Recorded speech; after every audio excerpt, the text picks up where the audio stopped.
இந்த பாவகத்துக்கு ஒரு கடன் ஏற்படுது அப்படின்னா ரெட்டிப்பு கடனாக ஏற்படும். அதாவது ஒரு கடன் இருக்கச்ச இன்னொரு கடன் ஏற்படும். அதாவது 2-3 இஎம்ஐகள் போகிற மாதிரி சூழ்நிலைகள் எல்லாம் உருவாகிவிடும். இந்த மேஷ ராசிக்கு அப்படி நடக்கும். தன்னுடைய வாழ்நாள்ல இது கட்டாயம் நடந்தே தீரும் அப்படின்னு சொல்லலாம். பட் இவங்களுக்கு எதனால கடன் ஏற்படும் அப்படின்னா பல்கா, அதாவது ரொம்ப அதீத கடன் ஏற்படக்கூடிய வாய்ப்புகள் இவங்களுக்கு உண்டு. ஏன்னா பொருட்களை இழந்து விடுவார்கள். இந்த ஏலச்சீட்டெல்லாம் நஷ்டம் அடைஞ்சு எவ்வளோ பேரு சூசைட் பண்ணிக்கிறதுக்கு உண்டான சூழ்நிலை எல்லாம் நடக்குது. அதனால அந்த ஏலச்சீட்டு சீட்டு கட்டும் போதும் சீட்டு கட்டக்குள்ள சீட்டு கட்டுறவர் இருப்பாரு, கட்டி முடிச்ச உடனே அவர் எடுத்துட்டு ஊரை விட்டு ஓடுவார்.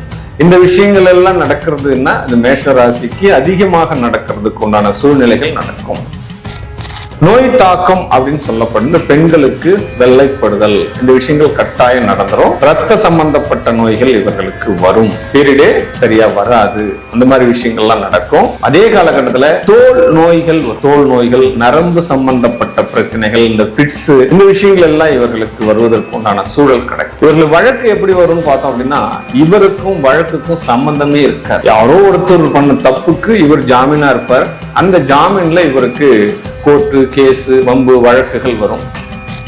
ஒரு மனிதனுடைய வாழ்க்கையில ருணம் ரோகம் சத்ரு இந்த பாவகத்தை குறிப்பா நம்ம ஆராய்ச்சி பண்ண போறோம். கடன் எதனால ஏற்படுறது, எப்படி கடன் ஏற்படுறது, அந்த கடன் அடைவுபடுறதுக்கு உண்டான வழிமுறைகள் என்ன, நோய்கள் எதனால் ஏற்படுகிறது, எந்த கர்ம வினை பாவங்களால் தொற்றுகள் உண்டாகிறது, பரம்பரை நோய்கள் எதனால் வருகிறது, வழக்குகள் அப்படின்ற ஒரு விஷயம் கான்சன்ட்ரேஷன் வருது அப்படின்னா எப்படி வழக்குகளை சமாளிப்பது, வழக்குகளை எப்படி கொண்டு போகணும், முடிவுக்கு வருவது எப்படி, ஒரு சின்ன ஒரு ஆராய்ச்சியில ஒரு மேல் வரியை மட்டும் நம்ம டச் பண்ண போறோம். கேம் சேஞ்சர் நேயர்கள் அத்தனை பேருக்கும் கோடான கோடி நமஸ்காரங்கள். நான் உங்கள் டாக்டர் ஓம் சக்தி ராஜா. வாழ்க வாழ்க வாழ்க வாழ்க. ஒரு மனிதனுடைய வாழ்க்கையில ருணம் ரோகம் சத்ரு இந்த பாவகத்தை குறிப்பா நம்ம ஆராய்ச்சி பண்ண போறோம். 12 ராசிக்கும் கடன் எதனால ஏற்படுறது, எப்படி கடன் ஏற்படுறது, அந்த கடன் அடைவுபடுறதுக்கு உண்டான வழிமுறைகள் என்ன, நோய்கள் எதனால் ஏற்படுகிறது, எந்த கர்ம வினை பாவங்களால் தொற்றுகள் உண்டாகிறது, பரம்பரை நோய்கள் எதனால் வருகிறது, வழக்குகள் அப்படின்ற ஒரு விஷயம் கான்சன்ட்ரேஷன் வருது அப்படின்னா எப்படி வழக்குகளை சமாளிப்பது, வழக்குகளை எப்படி கொண்டு போகணும், முடிவுக்கு வருவது எப்படி, ஒரு சின்ன ஒரு ஆராய்ச்சியில ஒரு மேல் வரியை மட்டும் நம்ம டச் பண்ண போறோம். ஏன்னா ஆழமா நம்ம ஒவ்வொரு ராசிக்கும் பார்க்க போனோம் அப்படின்னா ஒவ்வொரு நாளும் பற்றாது. அதனால முக்கியமான ஒரு தொகுப்புகளை மட்டும் நான் உங்களுக்கு கொடுக்கறதுக்கு உண்டான சூழ்நிலையை எடுத்துக்கிறேன். உங்களுடைய அன்புக்கும் ஆதரவுக்கும் ரொம்ப நன்றி. நீங்கள் கொடுத்து வரும் ஒவ்வொரு கமெண்ட்ஸும் எங்களுடைய வாழ்க்கையில உங்களுக்கு இன்னும் ஆன்மீக செய்திகளை நிறைய கொண்டு வரணும்ன்ற ஒரு ஊக்கத்தை கொடுக்குறீங்க. இந்த சேனலை மேலும் மேலும் பார்த்து எங்களுக்கு உண்டான ஆதரவை தருமாறு கேட்டுக்கொள்கிறேன். வாங்க 12 வீடியோக்களுக்கும் ருணம் ரோகம் சத்ரு பாவகத்தை பத்தி எளிய விளக்கங்களோடு இன்றைய வீடியோ நம்ம பார்க்கலாம்.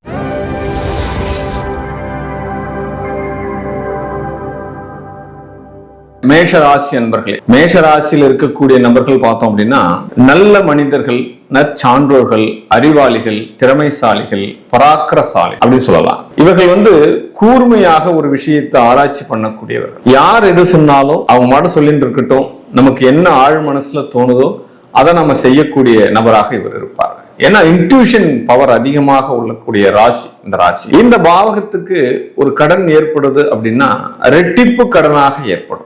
அதாவது ஒரு கடன் இருக்கச்ச இன்னொரு கடன் ஏற்படும். அதாவது 2-3 இஎம்ஐகள் போகிற மாதிரி சூழ்நிலைகள் எல்லாம் உருவாகிவிடும். இந்த மேஷ ராசிக்கு அப்படி நடக்கும். தன்னுடைய வாழ்நாள்ல இது கட்டாயம் நடந்தே தீரும் அப்படின்னு சொல்லலாம். பட் இவங்களுக்கு எதனால கடன் ஏற்படும் அப்படின்னா சொத்து வாங்கக்கூடிய சூழ்நிலைகள்ல எல்லாரும் சொத்து தான் சார் வாங்குறோம், சொத்து வாங்குறச்ச கடன் இல்லாம எப்படி சார் வாங்குறது அப்படின்னா கண்டிப்பாக இவருடைய வாழ்க்கையில சொத்துக்கள் அமையாக போகாது. ஆனால் கடன் ஏற்பட்டு தான் சொத்துக்கள் அமையும். சில பேர் சேவிங்ஸ் வச்சுட்டு டாக்குமெண்ட்ஸ் ரெடி பண்ணுவாங்க, அப்ப சொத்துக்களை வாங்குவோம். அந்த மாதிரி அமையுமா அப்படின்னா அப்படி அமைறத காட்டிலும் தவணை முறையில் இஎம்ஐல தான் இவர்களுக்கு வீடுகள், மனைகள், வண்டிகள், வாகனங்கள் அமைவதற்குண்டான வாய்ப்புகள் கிடைக்கும். ஒரு இஎம்ஐ போயின்றுக்குள்ளே 2-3 இஎம்ஐகள் போகக்கூடிய வாய்ப்புகளும் இவங்களுக்கு கிடைக்கும் அப்படின்னு சொல்லப்படும். ஏலச்சீட்டு நடத்தினால் நஷ்டம் வரும். ஏலச்சீட்டு, இந்த தவணை முறையில பொருட்கள் கொடுத்து வாங்குறது, இந்த ஷேர் மார்க்கெட்ல இன்வெஸ்ட்மெண்ட் பண்றது, இந்த மாதிரி போகிறச்ச பல்கா, அதாவது ரொம்ப அதீத கடன் ஏற்படக்கூடிய வாய்ப்புகள் இவங்களுக்கு உண்டு. ஏன்னா பொருட்களை இழந்து விடுவார்கள். இந்த ஏலச்சீட்டெல்லாம் நஷ்டம் அடைஞ்சு எவ்வளோ பேரு சூசைட் பண்ணிக்கிறதுக்கு உண்டான சூழ்நிலை எல்லாம் நடக்குது. அதனால அந்த ஏலச்சீட்டு சீட்டு கட்டும் போதும், சீட்டு கட்டக்குள்ள சீட்டு கட்டுறவர் இருப்பாரு, கட்டி முடிச்ச உடனே அவர் எடுத்துட்டு ஊரை விட்டு ஓடுவார். இந்த விஷயங்கள் எல்லாம் நடக்கிறதுன்னா இந்த மேஷ ராசிக்கு அதிகமாக நடக்கிறதுக்கு உண்டான சூழ்நிலைகள் நடக்கும். அதே நேரத்துல ஏதாவது இன்சூரன்ஸ் பணம் போட்டு வச்சிருப்பார், இன்சூரன்ஸ் பணம் தனியார் நிறுவனத்துல போட்டு வச்சிருச்ச, அதனாலலாம் அந்த கம்பெனியே காலாவதி ஆகிறதுக்கு உண்டான சூழ்நிலைகள் எல்லாம் நடக்கும். இதெல்லாம் மேஷ ராசிக்கு நடந்துவிடும். நோய் தாக்கம் அப்படின்னு சொல்லப்படும் இந்த பெண்களுக்கு வெள்ளைப்படுதல், இந்த விஷயங்கள் கட்டாயம் நடந்துரும். ரத்த சம்பந்தப்பட்ட நோய்கள் இவர்களுக்கு வரும், பீரியடே சரியா வராது, அந்த மாதிரி விஷயங்கள்லாம் நடக்கும். அதே காலகட்டத்துல தோல் நோய்கள் வரும், தோல் நோய்கள், நரம்பு சம்பந்தப்பட்ட பிரச்சனைகள், இந்த ஃபிட்ஸ், இந்த விஷயங்கள் எல்லாம் இவர்களுக்கு வருவதற்கு உண்டான சூழல் கிடைக்கும். இவர்கள் வழக்கு எப்படி வரும்னு பார்த்தோம் அப்படின்னா, இவருக்கும் வழக்குக்கும் சம்பந்தமே இருக்காது. யாரோ ஒருத்தர் பண்ண தப்புக்கு இவர் ஜாமீனா இருப்பார், அந்த ஜாமீன்ல இவருக்கு கோர்ட்டு கேஸ் வம்பு வழக்குகள் வரும். ஊர் கோயில் விஷயங்கள்ல போய் பொது ஜனங்களோடு நின்று இருக்கக்குள்ள இவர் பேர்ல அடிதடி போட்டு இவர் பேர்ல கேஸ் வர்றதுக்கு உண்டான சூழ்நிலைகள் நடக்கும். பொதுஜனவாதிகளுடைய சம்பந்தப்பட்ட வழக்குகள் இவர்களுக்கு நடக்கும். சகோதர வழியில் வழக்குகள் நடக்கும், சகோதர வழியில நடக்கும். அதுவும் பெண்கள் கிட்ட வழக்குகள் நடக்கும்.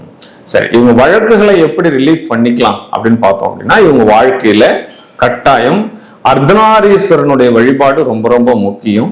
அப்ப எப்பயுமே வருடத்திற்கு 2-3 முறை, மாதத்துக்கு ஒரு முறைன்னு கூட வச்சுக்கலாம், ஏதாவது திருநங்கைகளுக்கு ஏதாவது உபகாரம் பண்றாங்க அப்படின்னா இவங்க வாழ்க்கையில இந்த கடன், இந்த நோய், இந்த எதிரி, இந்த விஷயங்கள்ல இருந்தெல்லாம் விடுபடுறதுக்கு உண்டான சூழ்நிலைகள் நடக்கும்.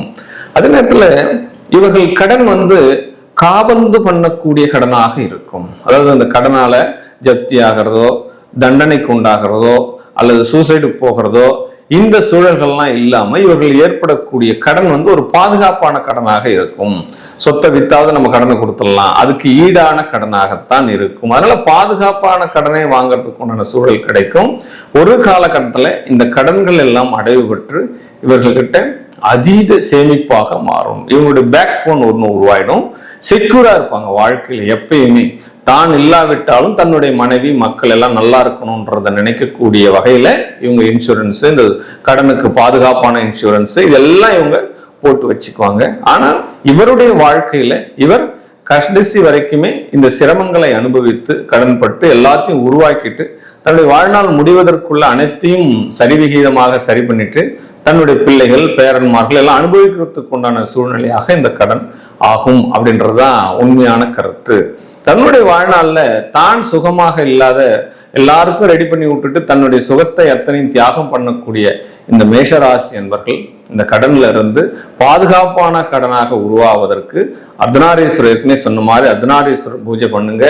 பைரவருடைய பூஜை பண்றது உண்டான விஷயம் உங்களுக்கு சிறப்பை தரும் அப்படின்ற விஷயத்த சொல்லலாம். சில பேர் என்ன பண்ணுவான் அப்படின்னா, நண்பனுக்காக போய் ஜாமீன் போடுவான்.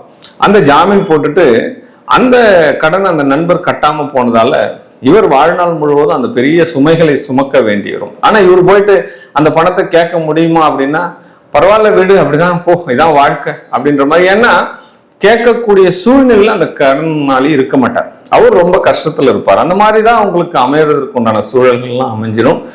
வாண்டடா போய் தானா போயிட்டு வலைக்குள்ள விழுறது, இதெல்லாம் இந்த மேஷ ராசிக்கு அடங்கும் அப்படின்னு சொல்லப்படலாம். ஏன்னா பிறர் நல்லா இருக்கணும்னு நினைக்கிறதுல முன்னுரிமையாக இருக்கக்கூடிய ராசி பார்த்தோம் அப்படின்னா மேஷ ராசிக்காரர்கள். ஆமா, அப்படிதான் இருப்பாங்க. சில பேர் என்ன பண்ணுவாங்கன்னா, பெண்கள் கிட்ட ஏமாந்துருவாங்க. ஆமா, கண்டிப்பா இதுல மிகப்பெரிய ஒரு விபத்து இருக்கும்.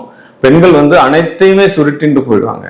அதுவும் பார்த்தோம் அப்படின்னா, இந்த விதவை பெண்களோடு தொடர்புகள் வச்சிருக்கிறாங்க, அவங்களுக்கு பாவம் பார்த்துட்டு கணவன் இல்லை, கைம்பெண்ணா இருக்கிறா, குழந்தை இருக்குது அப்படின்றலாம் கொஞ்சம் மனம் உருகுனாங்க அப்படின்னா சுத்தமா இவங்களை காலி பண்ணிட்டு அவங்க எல்லாத்தையும் சம்பாதிச்சுட்டு போயிடுவாங்க. மேஷராசிக்கார் அனாதையா நடுரோட்டில் நிற்கிற சூழ்நிலைக்கு உண்டான விதிக்கு தள்ளப்பட்டுருவார். அதுதான் நடக்கும். அதனால மேஷ ராசிக்காரர்களுக்கு கடன் வருது அப்படின்னா உங்களால் தான் வரும். நீங்கள் கொஞ்சம் பாதுகாப்பாக இருக்கணும். உங்களுடைய இரக்க குணத்தை கொஞ்சம் ரீப்ளேஸ் பண்ணிட்டு உங்களுக்காகவும் நீங்க வாழறதுக்கு உண்டான சூழ்நிலையை நீங்க ஏற்படுத்தி கொள்ள வேண்டும். இந்த மேஷராசிக்காரர்கள் கடன் பார்த்தோம் அப்படின்னா ஃபண்டு, சில பேர் என்ன பண்ணுவாங்கன்னா ஃபண்டு பிடிப்பா. இந்த தீபாவளி சீட்டு பிடிக்கிறது, மாத சீட்டு பிடிக்கிறது, ஏழை சீட்டு பிடிக்கிறது, இந்த வருஷம் நான் தங்க காசு தரேன், இந்த பொருட்கள் எல்லாம் கொடுக்குறேன் அப்படின்னு சொல்லிட்டு இந்த விஷயங்கள் எல்லாம் கிரியேட் பண்ணுவாங்க. அதனால என்ன பண்ணணும் அப்படின்னா, இவங்க பிடிக்கிற நேரம் வாங்கணும் யாரும் கொடுக்க மாட்டாங்க. அதனால இந்த சீட்டு அப்படின்னு நடத்துறது, ஜாமீன் இது போகிறது, இந்த இஎம்ஐல தவணை முறைகள் பொருட்கள் கொடுக்கறது, இது எல்லாத்தையும் போகும்போது உங்களுக்கு மிகப்பெரிய ஒரு கவனமா இருக்கணும் அப்படின்ற விஷயத்தை செஞ்சுக்கலாம். கண்டிப்பாக தோல் சார்ந்த வியாதிகள் வரும்போது ரொம்ப கவனமா இருக்கணும், கேர்லெஸ்ஸா இருக்கக்கூடாது. அது மிகப்பெரிய ஒரு பிரச்சனையை பின்னாடி காலத்துல கொடுத்துரும். ஆரம்ப காலத்துல நீங்கள் மருத்துவத்தை எடுத்துக்கிறது சிறப்பை தரும் அப்படின்றத நீங்க எடுத்துக்கலாம். உங்களுடைய வழக்குகள் முடியணும் அப்படின்னா, ஏழை எளிய மக்கள் சுத்தமா நலிவுற்றவங்களுக்கு எப்பயுமே நீங்க ஏதாவது ஒரு உபகாரம் பண்ண, செருப்பு வாங்கி கொடுக்கலாம், அவங்களுக்கு துணிமணிகள் வாங்கி தரலாம், சாப்பாடு ஜீவனத்துக்கு உண்டான உணவை வாங்கி கொடுக்கலாம். இந்த மாதிரி ரொம்ப நார்மல் பீப்புள் இல்லாம ஒண்ணுமே முடியாத, அடுத்த வேலைக்கு கூட இல்லை அப்படின்றவங்களுக்கு நீங்க ஏதாவது உபகாரம் பண்ணிட்டு வரீங்க அப்படின்னா, இந்த வாழ்க்கையில இந்த பிரபஞ்சம் உங்களுக்கு மிகப்பெரிய ஒரு அனுகிரகத்தை கொடுக்கும். வாழ்க வாழ்க வாழ்க வாழ்க.